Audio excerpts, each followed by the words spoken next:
touchlight every corner. Mayegun don come, Okay, some people be they holla say dem want the power. Chai, dem be promise us say we go get light and power. Nah. Dem hustle sote they can't get the power.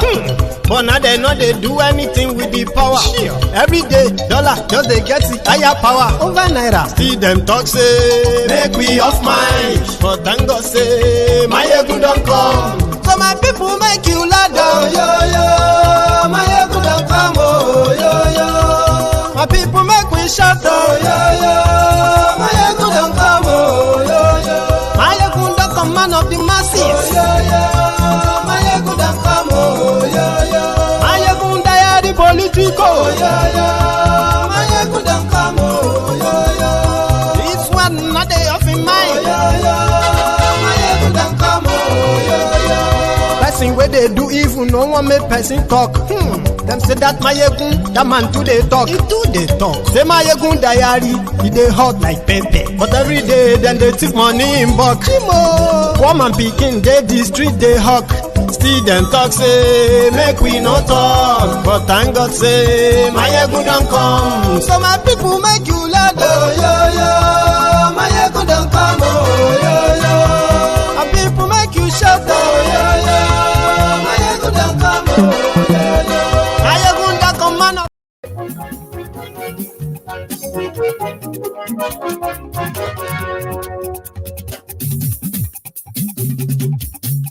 Hello there. Mayegun làwa mọ̀ làmọ̀ tó dòdòdò. Mayegun diary, na he be number one. Please let me know if this audio is perfect on your device. Tó dòdòdò. Mayegun diary, na he be number one. Mayegun ti dé o, ọ̀rẹ́ ara yìí. Mayegun diary, na he be number one. Lórí Facebook, lórí YouTube. Thank you so much for joining me, and sorry once again for starting late. Please share this broadcast if you can hear me loud and clear. Àṣírí ọ̀jẹ̀lú kì í bò níbẹ̀ o. Mayegun diary, na he be number one. Bó bá ṣe eré, àní Mayegun máa wí. Mayegun diary, na he be number one. Ó sì tún ṣe eré, wàá gbọ́ ní. Read the caption of the broadcast. Read the description as well. Share the broadcast. Pay your offering as you are joining us in the Temple of Truth. Tonight, like the broadcast. Peace. Mayegun diary, na he be number one. Ẹ farabalẹ̀ sẹ́ o, kẹgbọ́rọ̀ lẹ́nu. Mayegun diary, na he be number one. Àní Mayegun làwa mọ̀ tó dòdòdò. Mayegun diary, na he be number one. Thank you.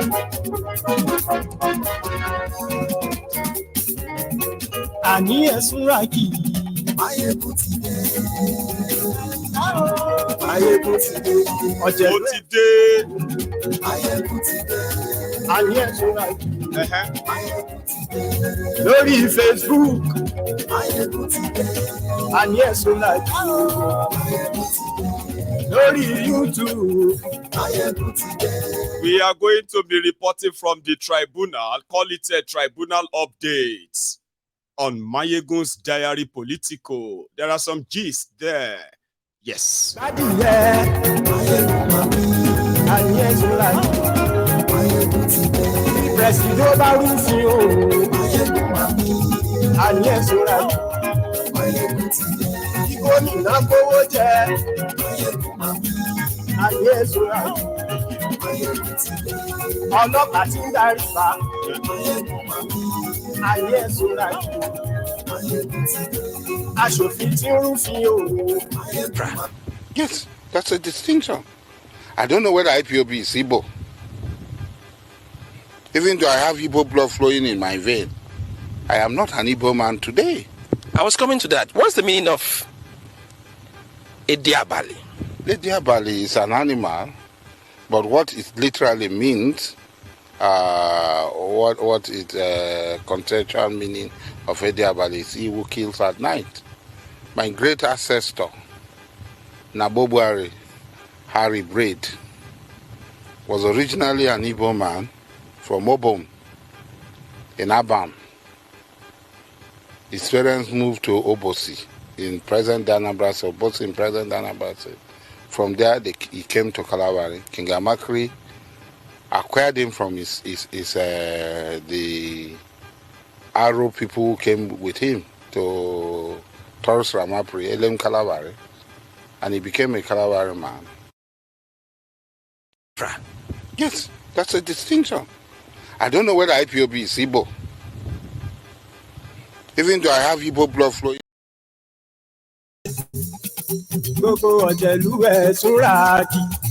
Thank you. Yes, it seems that we are fine. And if there is any freezing and again, please endure with me, all right? Before we get fully into that, into it, okay, I will fix it. But let me know if this audio is still perfect and coming out clear. Yes, the tribunal go to court. That sort of came after the rigged elections in Nigeria. The charade. The tribunal is coming to a close. You will say the first part of that tribunal is that of the petitioner or petitioners. In this case, you have at least 3 different petitioners challenging the declaration of Tinubu as the president of Nigeria. They are ARM or something, Labour Party, Obi, PDP, Atiku. They are challenging the declared results, and in all of their own prayers, they believe that Tinubu didn't score the number of votes allocated to him. He didn't win the state. It was allocated. That all the numbers that made Tinubu president were all cooked up. So they have to prove it at the tribunal in court. So this past 3 or so weeks or 4 weeks, we have been hearing news, snippets, some wins, some losses, in their prayers and all of that, or should I say, in presenting their petition. But ladies and gentlemen, that has come to a close. But there are some highlights, especially towards the tail end of this this tribunal, the first part. Because the next part right now is going to be Tinubu's lawyers, APC lawyers, INEC lawyers, Shetima's lawyers, to all come out and try and debunk everything presented by Obi and Atiku against that election. In their prayers, Obi is asking the tribunal, right, for 5 things. The first one is that Tinubu does not qualify to be president. Like, he never qualified based on 1, his criminal record, is the perjury that has to do with his date of birth, his educational qualification. In all of that as one, he should be disqualified. The second one is Tinubu did not meet the required constitutional number to be declared president. The worst case scenario would have been for, sorry for that blinking, by the way. It's annoying, isn't it? Okay, give me 1 second. I'll go do something about that, right? We have no blinker of electricity. They spend more than $60 billion. They forget that transmission line is a super highway for generated electricity and power.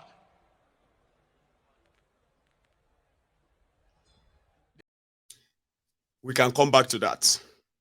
Okay? So, which is that the court should compel INEC to present the numbers, the 8 point something million they gave to Tinubu.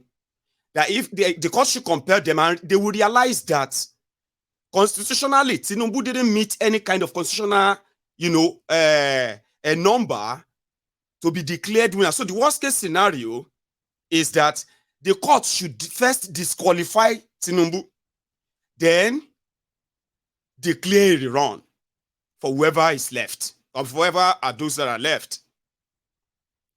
Another prayer that Obi is demanding is that if the court allow INEC or ask INEC to present the number, the proof of the votes that they declare for Tinubu, and they will prove that the numbers they don't exist, they are fictitious, they are fake numbers, okay? That if they now decide to now shovel the whole thing, they remove fake numbers, fake votes from original votes, that he believed that he will score the highest number of votes. Not just that, it will meet the 25% constitutional requirement in 24 states in Nigeria. That having confirmed this, the court should declare him the winner. Yeah? And other prayers. These are the main one. And Atiku's prayer is also similar. Atiku is asking the court to disqualify Tinubu based on the lies, the perjuries, and all of those things. And he is also saying that after the court must have disqualified him, being the runner-up as the second, the court should declare him winner. Also, if the court feels like Atiku, still doesn't meet the constitutional requirements, the court should declare a rerun. There should be a rerun of the presidential election. So that is what the tribunal is all about. So this is me just giving you the, the timeline. So the tribunal now said, they should come and prove with the evidence they have why Tinubu should be disqualified and removed. A new election should be conducted, or whoever has the highest vote should be declared. According to the Electoral Act and the law of Nigeria, the constitution of Nigeria, okay, you must win 25% in 24 states. At least 25. They are not saying that you must win 24 states. Oh. They say that all the vote cast across Nigeria, you must at least get 25% of those votes, at least in 24 states. You may win 100% in some places, win 50% here and there, as long as you meet that 25%. And FCT, Abuja. That was when the story of Abuja, this, Abuja, that. But there is a problem. The two biggest political parties in Nigeria, they both failed to win Abuja. So therefore, Atiku and Tinubu will ordinarily cancel themselves. So the only ground Atiku is relying on is if Tinubu is disqualified and a rerun is conducted. So then they can, so by your law, when they were doing all the rigging here and there, they forgot FCT. Yeah? So forgetting FCT, even at the last minute when they were telling Mahmoud that you can't declare a winner by this and this and this, yeah, they were telling him. He told everybody, he said, he is not declaring winner until the last result comes in. So early in the morning, 4 a.m., he declared Tinubu winner when everybody was still sleeping. And they told them to go to court. Now, they are now in court in that tribunal, yeah? This is the part of the highlight too. At the tribunal, the results declared by INEC is completely different from the results collated, at least the ones they managed to collate, collated by the other political parties. Because if you are being part of the election in Nigeria, okay, you will need party agents that will man all the polling units. They are there to sign the election results to certify that everything is okay. So political parties always hire their party members. So in this instance, it is kind of a way for them to get the actual results, collate themselves, see where they did well, where they didn't do well, and why. So when they go to tribunal, they will know where they want to go and challenge. Sure you get? But they will need to prove that the number they declared in those areas, the rigged, they are indeed different from the original number. So the onus of proving that the election is rigged is solely on the petitioners. But their law also allowed them, right, to demand for documents used in that election. Whenever you want to challenge election, okay, you have to take all the original document they used, the number of party agents, the number of ballot paper, the number of everything, serialized number, everything. You have to, you request for them. Shebi they rig you, Abi. Oh yeah, here is waiting we declare. Take everything, go and compare with what you have, so that you can know if we rig you or we didn't rig you. That was where problem started. INEC that conducted election, declared winner. They started playing palongo with their own rules, including places where Mahmoud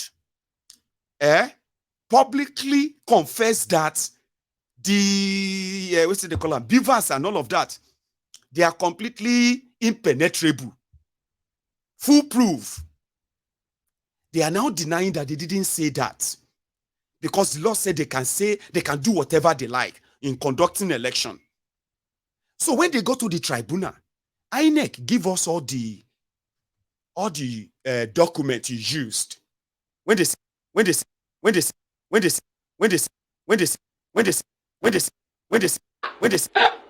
Ah, God, why do you brought me to this Nigeria? What is my sin? Kí lẹ̀ṣẹ̀ mi gangan? Kí ni ẹ̀ṣẹ̀ mi tó fi dá mi sí Nàìjíríà yìí? Ìkíní, èkejì, ẹ̀kẹta. Ah! Oh yeah. Ah, God, why do you brought me to this Nigeria? What is my sin? Kí lẹ̀ṣẹ̀ mi gangan? Kí ni ẹ̀ṣẹ̀ mi tó fi dá mi sí Nàìjíríà yìí? Ìkíní, èkejì, ẹ̀kẹta. Ah! Oh yeah. Ah, God, why do you brought me to this Nigeria? What is my sin? Kí lẹ̀ṣẹ̀ mi gangan? Sorry about that. I didn't know that I kind of have frozen. Sorry. But let's continue. Okay? So INEC bring out all the documents used during the election. That was when Wahala started. They had to start asking courts for court order to compel INEC to release the document they used, because you know what happened? When the election was going on, unsurprisingly, the platform where the presidential results were supposed to be easily uploaded, suddenly shut down. You see, this internal sabotage by INEC themselves actually cost some of their ad hoc staffs their lives. Some people are today alive by the grace of God, as they will say, because they served as INEC staff during the election. They were there, everything was fine.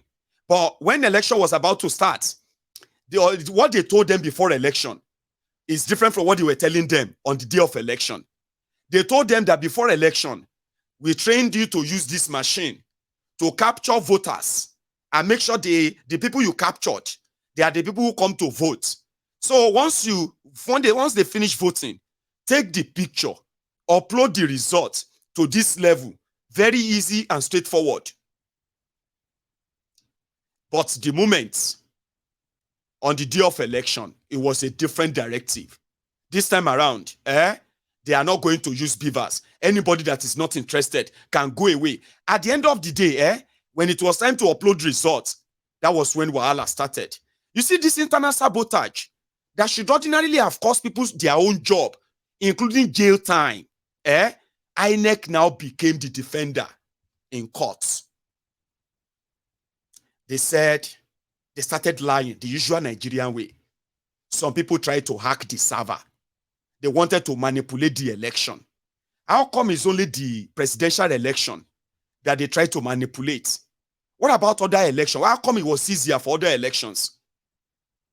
Okay, shall bring the election results, the results you announced, bring them. We want to see them. Ladies and gentlemen, it was in this cross-examination tribunal that we realized that though Nigeria has what do you call it, 176,000 polling units across the country. Therefore, even though it took them over 3 months to upload at least 60% of the election result that they have already declared months ago, Baba, out of those they uploaded, that people managed to pull out Peter Obi's legal team, they discovered that, hey, election result that are certified, printed, certified by INEC Nigeria as 18,088 blank empty papers for 18,088 polling units at the average of 100 voters per polling unit. They said this is kind of a disappeared 3 million votes. It's like 3 million votes from 18,000 polling units. This was just allocated to who? They couldn't say who got the votes and how, but they are part of the presidential election results declared. It was also during this tribunal cross-examination that we discovered that it was long planned. The election rigging was long planned. The ICT guys who put together this particular program for this election, the head of that team got transferred straight away from that department, and they brought a fresher that they could possibly manipulate. It was during the cross-examination. This cross-examination also where witnesses came, expertise, forensic expertise, including manufacturers of the software that Nigerians paid billions of naira for, only to end up being rigged with the same technology. Amazon got invited. The host of the IRF and the rest. And things got to a stage that when the cross-examination was going on in their tribunal, INEC started deleting the result of some places, presidential election result. The one they have uploaded, though, they started deleting them. Like, it's so ridiculous, yeah, that it's more or less like they are not depending on any form of proof or anything. They are just waiting on technicalities. Obviously, anyway, technicalities. So Atiku was able to bring in over 70 witnesses there that completely skeletoned and exposed everything that happened in this year's charade. I mean, in a way that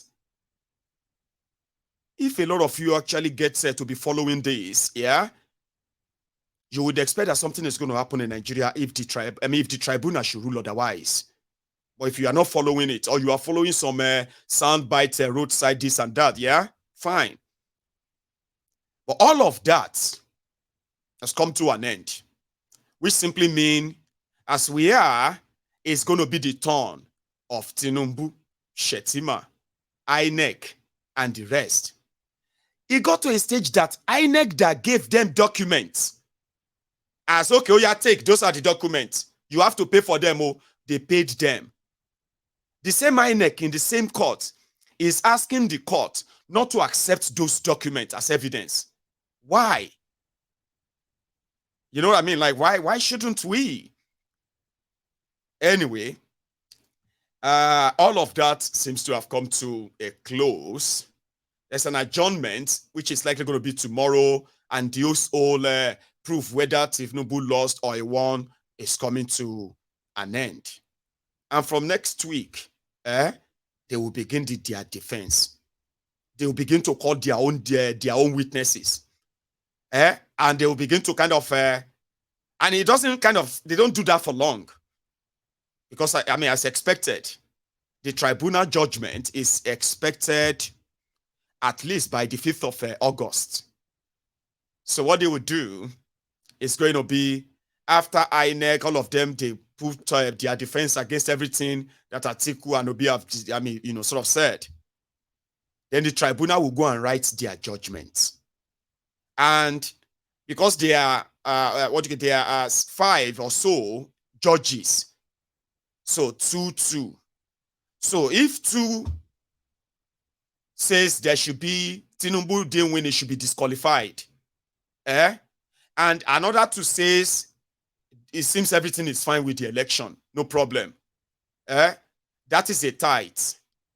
So that will leave the head of the tribunal to break the tie.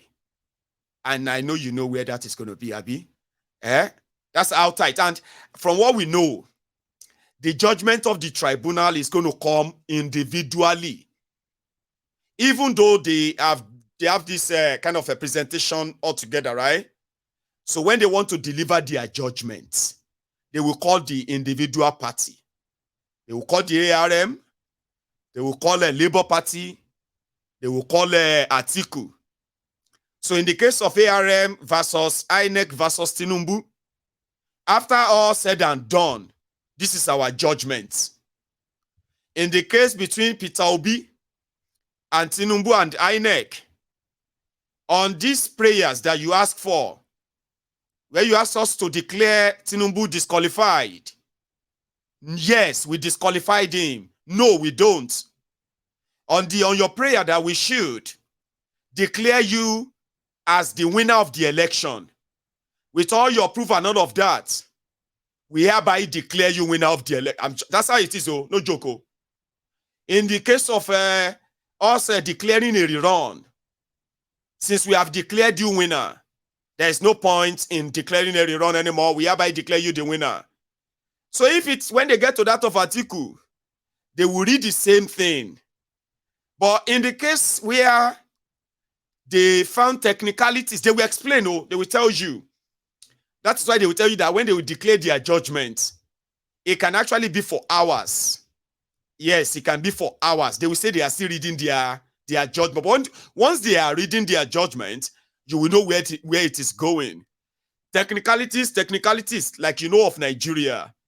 And like I know them, and which is exactly what they have actually been pushing. I haven't seen any kind of any defense from Tinubu and others that they didn't rig election. What they are saying is that, my Lord, don't look at whatever they are saying. They are just wasting time. Okay, this person said this and that. See, my Lord, this is just a waste of time. We have a country to manage. This and that. You know, they are not really serious. Do you understand? So which means they are waiting for technicality. So if they now say, okay, ARM, sorry for everything you have said. Okay, we hereby declare Tinubu winner of the election against your petition. We hereby dismiss your petition. That's what they say. They will say, we hereby dismiss your petition. So they will say, Tinubu has defeated ARM. When they get to Peter Obi, if the admission is technicality and all of that, they will say, we hereby dismiss your petition. They will say, oh, the media will say, Tinubu, you know what I mean? Then it will be Supreme Court. So it is so kind of one of its kind. The people who plotted those who planned the Nigeria Constitution, I can tell you this, and you can call me anything you want to call me. It's a free thing, right? The people that designed Nigeria, the soldiers, the Hausa Fulani soldiers that drafted the 1999 Constitution, they never had the Igbos or any Igbo man or woman at heart, that any Igbo man or woman will ever dare to run for an election to the point whereby it will be a major contender without the major power makers or power brokers in Nigeria. So If an Igbo man make effort to say he wants to be president of Nigeria, he can only be president of Biafra. So therefore, how can Igbo man be able to win an election in Abuja, win an election in Kaduna? How is that possible? So they put their constitution in a way that they said, even if you win everywhere, you must have 25% in Abuja. So normally it would have been PDP versus APC. But this time around, and you know one thing, they will write their judgment based on whoever they want to keep winner, and that is always the incumbent. Usually it would have been APC versus PDP, Atiku versus Tinubu. So the judges, all of them, they would have written their judgment based on the fact that Atiku must be dismissed. The petition must be dismissed. Now they have Peter Obi.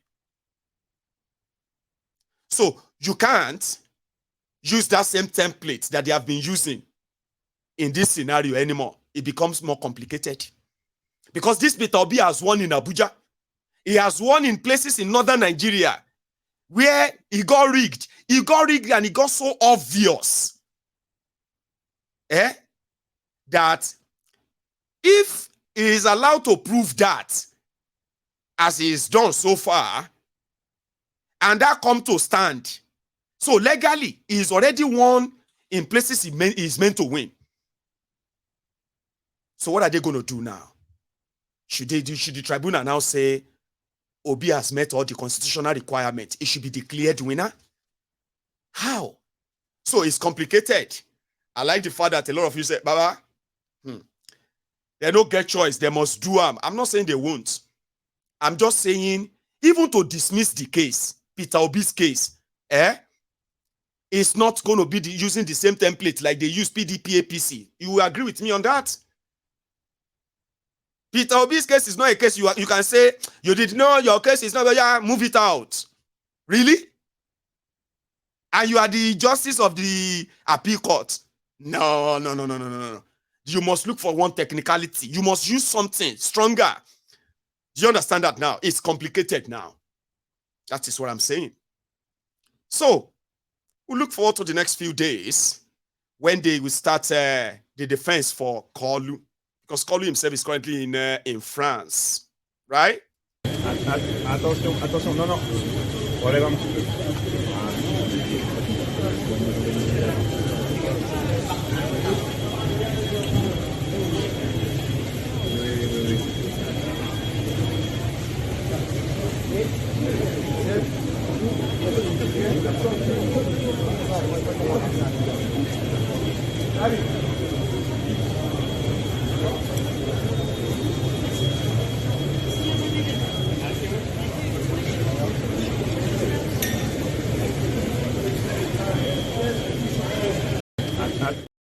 So he's in France.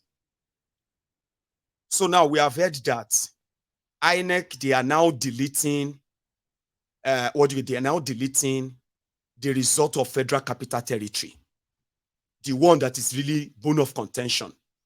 INEC is going to walk into that court in their defense and say, my lord, we don't have anything to say. It won't be the first time. In 2019, you know the story of the INEC server, INEC this and that. And despite the fact that INEC was bragging about having a server to keep all the record and this and that, they walked straight into the court and said, my lord, we didn't have any server. There's nothing. They're just talking nonsense. And guess what? Tanko Technicality certified it, and he called it technical glitches, technical problem, legal or technical legal, whatever nonsense. So INEC is walking to that place, and they are going to walk in and deny everything they told you before the election. Election.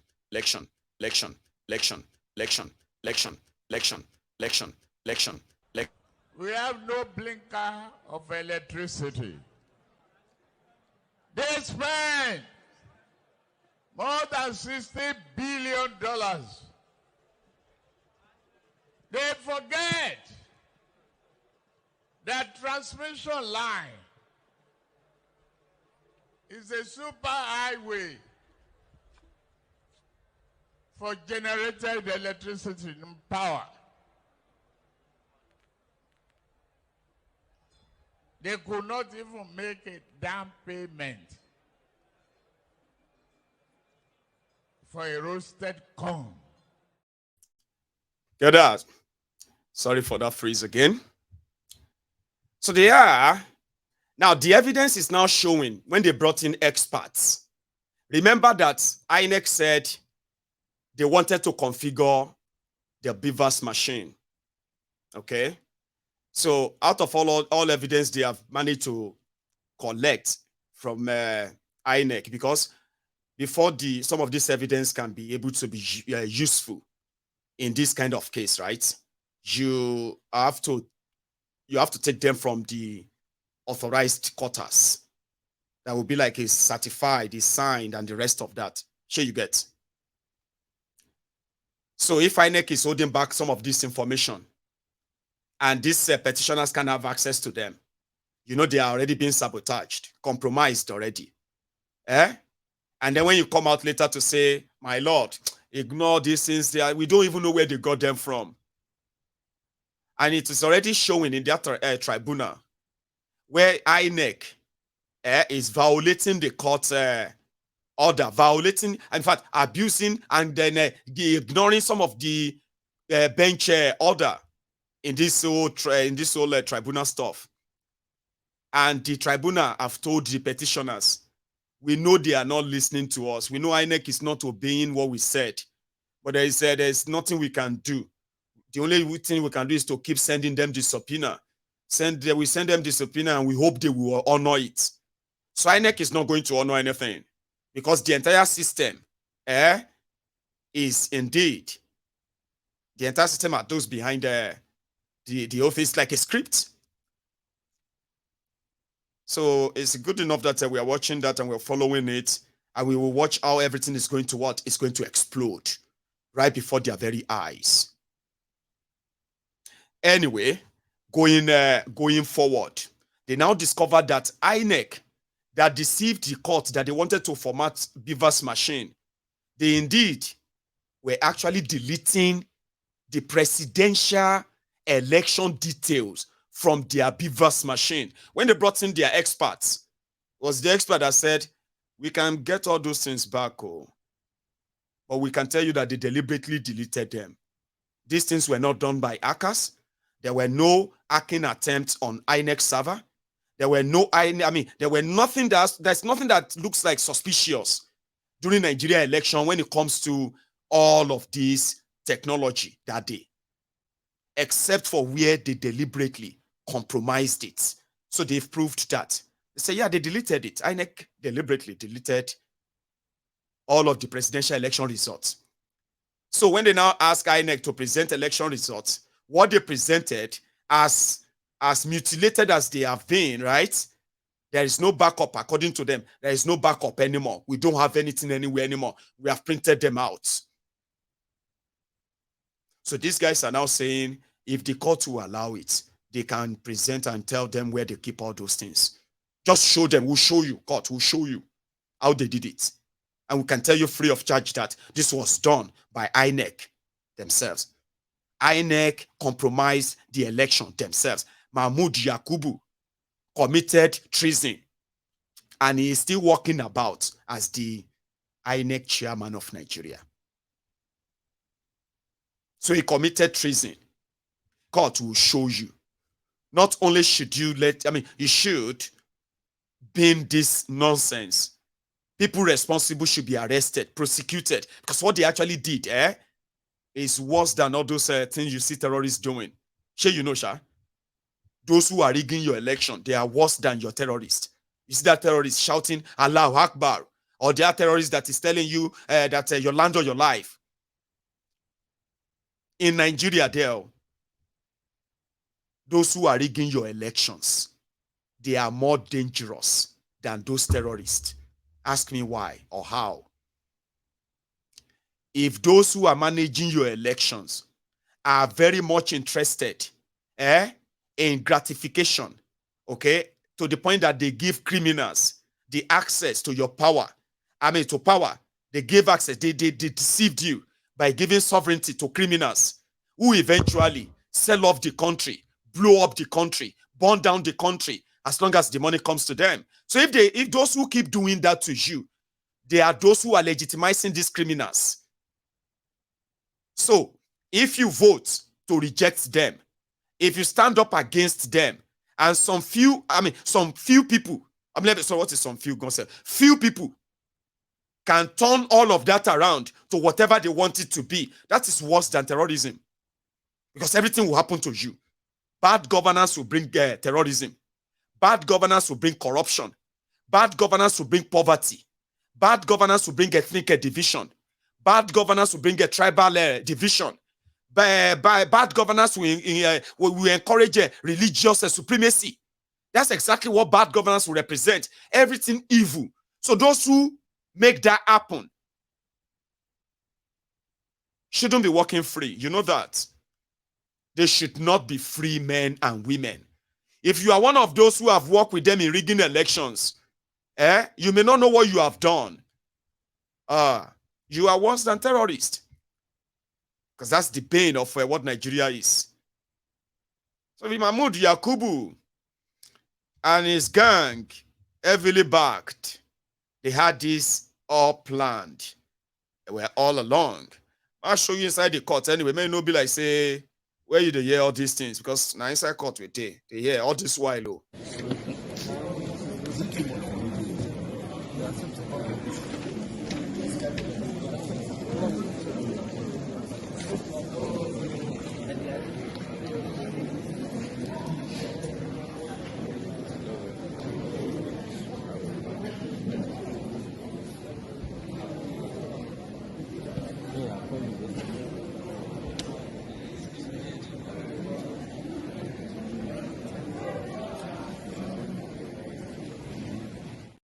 Yeah, inside the court.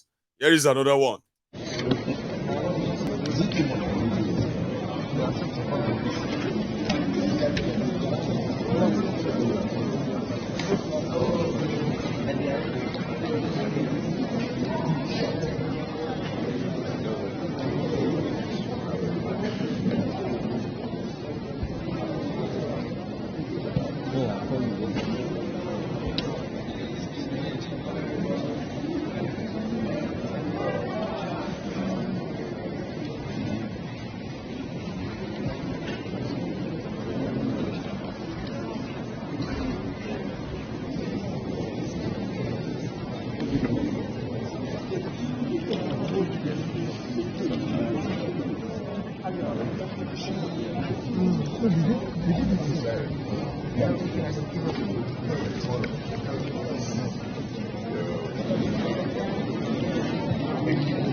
Yeah, that's inside the court. And let's go to the next one. Let the poor breathe. Don't suffocate them. But the poor are struggling to breathe right now. They are feeling suffocated without anybody touching them. Just like I said yesterday, it is renewed salaries for Tinubu and gang. Renewed shege for the masses. Renewed shege for Nigerians. Let the poor breathe. Let the poor breathe. Don't suffocate them. We have that responsibility. We all have that responsibility. But the news coming from Nigeria and the lies, APC Egbekegbe is you can't call them political party. That's another mistake some people are making. APC Egbekegbe is not a political party. Okay? Listen. APC Egbekegbe is the bandwagon of strange bedfellows, chancers, opportunists, liars. Wait, that guy. Get one guy, we know them very well. Hey, I don't come out on. It is done by, everything is like business for them. And they are expert deniers. Anytime APC denies something, all of them, shamelessly, that thing is true. 100%. Take it. Okay? If they tell you that there's no agenda, there's this, that, no, don't see, listen to me. They are denying, Abi. You should trust them at your own peril. Everything they will tell you they deny, they will eventually do. Yeah? Right. The news came that they are getting a 114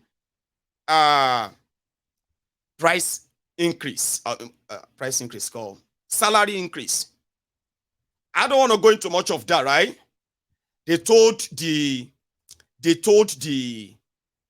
masses, Nigerians, that they will need to tighten their belt. Things are going to be a little bit rough. But after it is rough, they are going to enjoy. Remember that's what they told you, Abi? They are not making any sacrifice or any sacrifices at all. No. So easy to be your leader. No. So they denied. I'm coming back to that of electricity suffer. But there is this guy who was appointed by Bokwari and as APC, Egbekegbe, the guy working for RMFAC, Revenue Mobilization and Fiscal, whatever. So this guy came up and said they needed to increase the salaries of public officials. When Kolu came in, they gave him the go-ahead to go and make the announcement. Then they would deny it. Okay? Then after denying it, then they will say, but it's not Tinubu that wanted the prior. It's not Tinubu that wanted the salary now. At least not him. It's not the one that announced it. Then immediately after denying it, then they will come back and double down and say, but constitutionally, do you know that they have not increased the salary of politicians in Nigeria in the last 16 years? Same people, same newspaper, same media. It's like, you know what I mean? It's like a pattern. They will deny it. Then they will come back and say, then what is wrong with it? Then later they will say, yes, we did it. Because we want to encourage people to do very well and work hard for Nigerians. And before you know it, everybody will move on from it. And the suffering will continue. Here, the guy who made the announcement said, number one, he won't do it without the approval of the president anyway. Thank you, Madam. You see, the review of this remuneration is supposed to be engaged upon by the Commission every 5 years, ordinarily. That has not been done for some reasons since 2007. This is to say this is 15 years the salaries for political, public, and judicial office holders have not been reviewed. Now we did it. It was premised on what? The Consumer Price Index from 2008 to the year 2022 has increased scientifically by 371%. We didn't review these salaries by 371%. We engaged in public hearing. We went to all geopolitical zones. We had consultation with the stakeholders, the government, and the private sector, hearing and harnessing views from stakeholders on what increment within these years is. These two indices, the public hearing, which is subjective, and then the scientific one, the Consumer Price Index, which is objective, were combined, aggregated, and it ran up to over 200%. So based on that, in view of the economic situation in the country, we aggregated the two and we arrived at 114%. Interesting. Did you hear that? They used the scientific blah, blah, blah. They cost consumer, this called index. So he's talking about politicians, so he's not talking about you.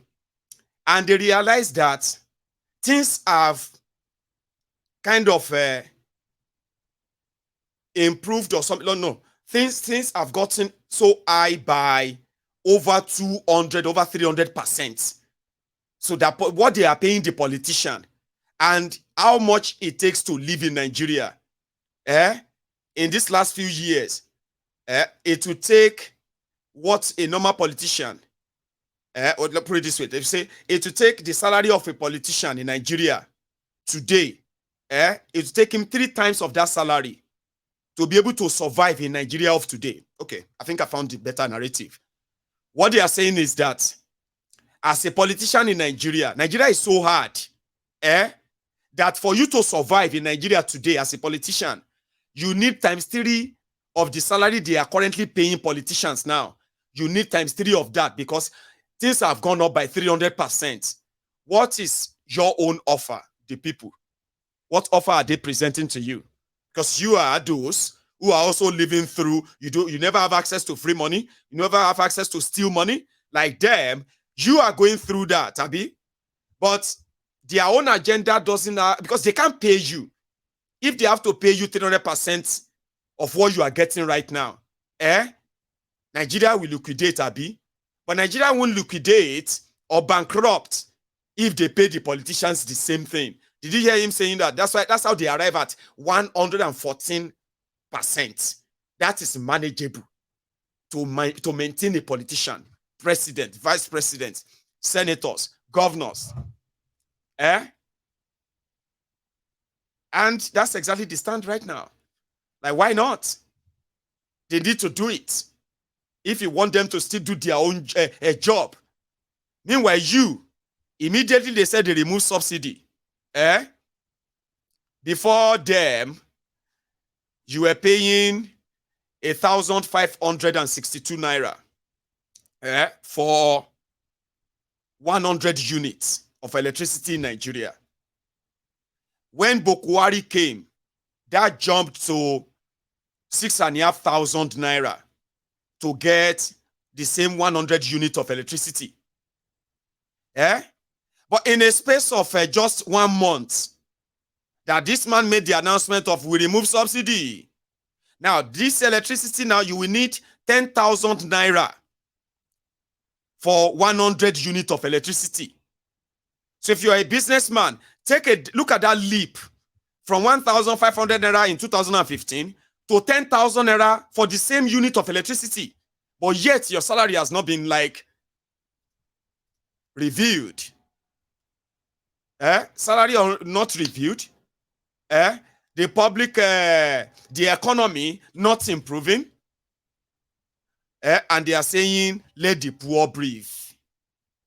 How can the poor breathe when you kept your hands and your knees on their throat, gagging, suffocating? It's like, you see, you can be a suffering and smiling sufferhead, yo. It's your choice, yo. But after you do all of this, your fight on social media, you will go back to the real life now, Abi. You will go back to real life. You will go and compare all these things. This is what politics does. This is what politicians and their policies, this is what they do. They always come back and they don't spare anybody. And that's just electricity.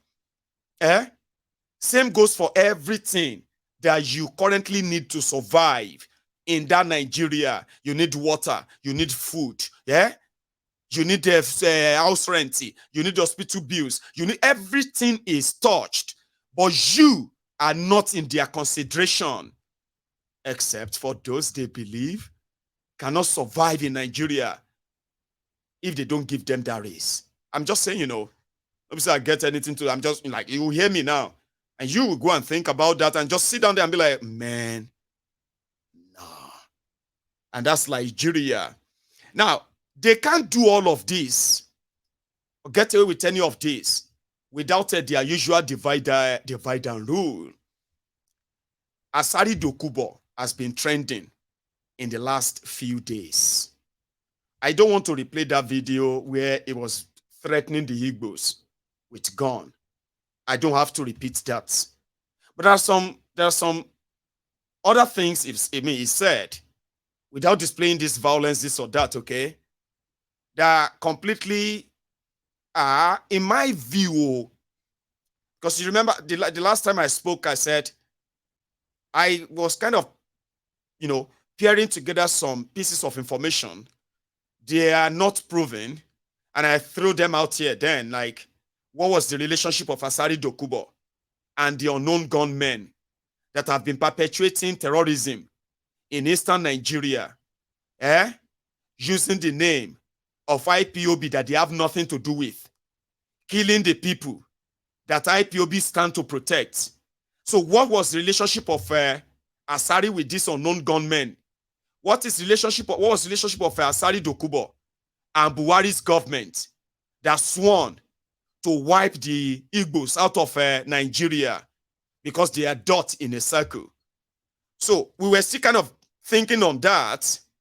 Then some other things started coming out again, and I was like, I'm going to throw them out to you. You can go and, because I have started seeing some relevant people, relevant bodies who are beginning to even shed more light to this unknown gunmen, Asari Dokubo, and few other people, including politicians in eastern Nigeria. Are you with me? But there are more that are now kind of giving me another vibe again. I'm talking about the vibe that, what if Asari Dokubo gets mental problem? Now, this is not for porn or for fun, okay? Like, what if he actually has a problem? A narcissistic problem whereby somehow, Asari Dokubo is happy to be the agent of, murder or agent of death in Nigeria. He is ready for hire. It's like a weapon for hire. But he is not seeing it that, the last time I said, maybe he has this multiple personality disorder. This was me trying to say, well, something seems off. Okay, I have a few clips for you. Asari Dokubo said his own forefathers, they used to sell the Igbos as slaves. That he is not Igbo. Remember that time, it was part of that video, he said, nobody should call him Igbo. That he is a Calabari man. And his forefathers, they were those who were selling the Igbos as slaves. But of course, the story is not true. The history is not true. Part of all you can say, maybe Asari gets mental health problem. But you see, when you have mental problem, that you kind of self-hate and every other thing, right? Sometimes that one can be managed. But when your mental health problem gets to the point whereby killing innocent people becomes something that actually make you feel good, then that is so wrong. And that's something you don't brag about. And that's something you don't laugh about. Do you understand? It's not a competition. When somebody have that problem and he become an agent in the hands of the government who actually want people dead anyway, we may not be paying attention to where we should be paying attention to, right? So, Asari Dokubo for so many years presented himself as an Igbo man.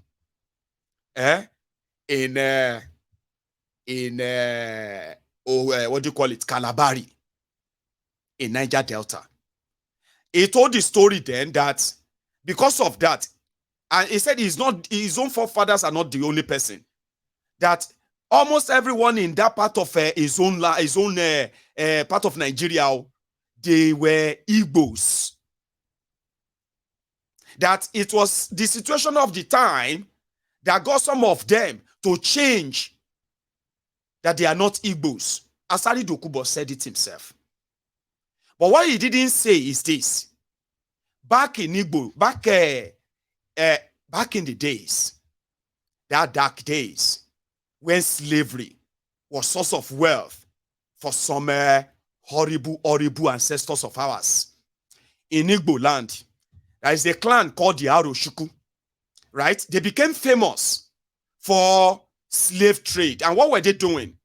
They will send warriors into communities around the Igbo land, far and near, to kidnap able-bodied people and bring them to be sold as slaves, right? So, but it didn't last long from history that I heard. They say it didn't last long because when people rose against that same Chukwu, those who were working for them, in fact, you have conditions. You have these two conditions. You have a chance to end up as a slave by any chance, or to sign up as a slave raider and work for the people who are slave traders, the Arochukus, and they were Igbos, put it that way. Now, they said there are so many other tribes and then the clans from around the areas that decided to be warriors working for them. So when the Kasala finally burst for the Arochukus, when the Aro was defeated by the British, there were some people, some people that were so ashamed because of what they did, the role they played in that program of slavery. Many of them converted and changed their names. In the period of that same slave trade or no slave trade, some of these Igbos that were captured were also sold to some other tribe in that same axis as well. Where people were now saying, could Asari Dokubo's forefathers be among the slave raiders or among the slaves sold to them in Kalabari? Because they were Igbos anyway. Sold. Was his own ancestors slave traders or the victim of slavery? It was Asari Dokubo who had this to say himself, trying to deny his ancestry. Watch this. Yes, that's a distinction. I don't know whether IPOB is Igbo. Even though I have Igbo blood flowing in my vein, I am not an Igbo man today. I was coming to that. What's the meaning of a diabali?